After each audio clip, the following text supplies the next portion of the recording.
you've been in business since out of high school, right? So, I mean, you've definitely kind of you've had a lot of experience in things to do and not to do. So maybe what would you recommend to some of the guys just starting out there, gals starting out there in business? What book should every business owner read?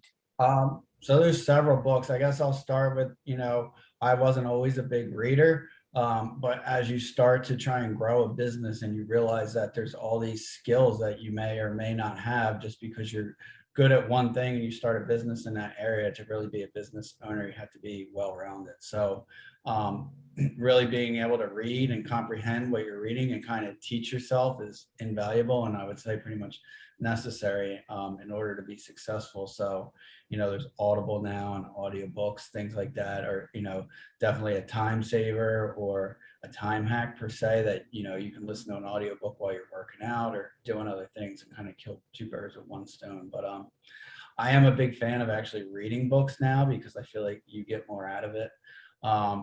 There's been a couple books I feel like maybe that have been game changers for me, so to say, and I think they're just general good books overall. So the first would be How to Win Friends and Influence People.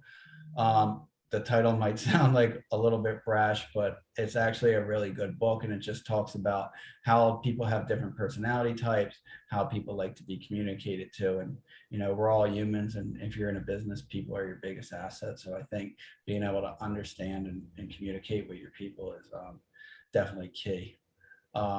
My second book outside of that, I guess I would say, it isn't necessarily a book, it's more of a program or a lifestyle, but there's a group of us, I know you were involved in this as well, Joe, that did 75 Hard. So there's a book, 75 Hard. It explains the program, explains the system.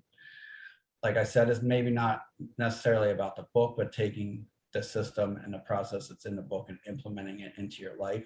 It'll really teach you a lot about yourself and teach you some real hard skills that I think are necessary to kind of toughen your mind and get you disciplined to what you need to do to be a successful business owner.